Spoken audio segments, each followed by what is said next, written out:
Hi, ಎಲ್ರಿಗೂ ನಮಸ್ತೆ. ಇವತ್ತು ಹೆಲ್ದಿಯಾಗಿ ಡ್ರೈ ಫ್ರೂಟ್ಸ್ ಯೂಸ್ ಮಾಡಿಕೊಂಡು ಮ್ಯಾಂಗೋ ಸ್ಮೂದಿನ ಹೇಗೆ ಮಾಡೋದು ಅಂತೇಳಿ ನೋಡೋಣ. ಅದಕ್ಕೆ ಹಣ್ಣಾಗಿರುವಂತಹ 2 ಮ್ಯಾಂಗೋ ತೊಗೊಂಡಿದ್ದೀನಿ ನಾನು. ಮ್ಯಾಂಗೋನ ನೀಟಾಗಿ ತೊಳೆದ್ಬಿಟ್ಟು ಚಿಕ್ಕ ಚಿಕ್ಕ ಸ್ಲೈಸಸ್ ಆಗಿ ಕಟ್ ಮಾಡಿ ಒಂದು ಮಿಕ್ಸಿ ಜಾರ್ ತೊಗೊಂಡು ಹಾಕ್ಕೋಬೇಕು. ಮ್ಯಾಂಗೋ ಹಣ್ಣಾಗಿದ್ದರೆ ಸ್ಮೂದಿ ಮಾತ್ರ ತುಂಬ ಚೆನ್ನಾಗಿರುತ್ತೆ. ಟೇಸ್ಟಿಗಿರಲಿ ಅಂತೇಳಿ 2 ಏಲಕ್ಕಿ ತೊಗೊಂಡಿದ್ದೀನಿ. ಬೇಕು ಅನ್ನೋರು ಹಾಕ್ಕೊಳ್ಳಿ, ಬೇಡ ಅಂದ್ರೆ ಸ್ಕಿಪ್ ಮಾಡ್ಕೊಳ್ಳಿ. ಫ್ಲೇವರ್ ಅಂತೂ ತುಂಬ ಚೆನ್ನಾಗಿರುತ್ತೆ ಏಲಕ್ಕಿ ಹಾಕೋದ್ರಿಂದ. ನಂತರ ಶುಗರ್ ಆ್ಯಡ್ ಮಾಡ್ತಾಯಿದ್ದೀನಿ. ನಾನು ಸ್ವಲ್ಪ ಪ್ರಮಾಣದಲ್ಲಿ 2 ಟೇಬಲ್ ಸ್ಪೂನಷ್ಟು ಶುಗರ್ ಹಾಕ್ತಾಯಿದ್ದೀನಿ. ಮ್ಯಾಂಗೋನೇ ಟೇಸ್ಟಿಯಾಗಿದ್ದರೆ ಶುಗರ್ ಬೇಡ. ನಾನು ಬೇಕು ಸ್ವೀಟ್ ಜಾಸ್ತಿ ಅಂತ ಹೇಳ್ಬಿಟ್ಟು ಶುಗರ್ ಆ್ಯಡ್ ಮಾಡ್ತಾಯಿದ್ದೀನಿ. ನೆನೆಸಿಟ್ಕೊಂಡಿರುವಂಥ ಡ್ರೈ ಫ್ರೂಟ್ಸ್ ಹಾಕ್ತಾಯಿದ್ದೀನಿ. ನೆಕ್ಸ್ಟು 1 ಲೋಟ ಕಾಯಿಸಿಟ್ಕೊಂಡಿರುವಂಥ ಹಾಲನ್ನು ಆ್ಯಡ್ ಮಾಡ್ತಾಯಿದ್ದೀನಿ. ಎಲ್ಲನೂ ಹಾಕ್ಬಿಟ್ಟು ಗ್ರೈಂಡ್ ಮಾಡ್ಕೊಂಬರ್ಬೇಕು.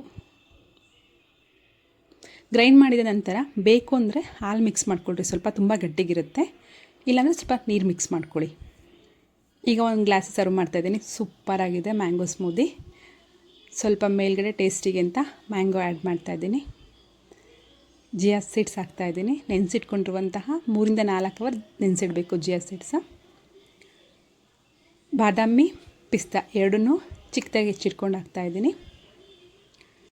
ಎಲ್ಲರೂ ಟ್ರೈ ಮಾಡಿ ನೋಡಿ. ಮ್ಯಾಂಗೋ ಸ್ಮೂದಿ ತುಂಬ ಚೆನ್ನಾಗಿರುತ್ತೆ. Thank you for watching my video.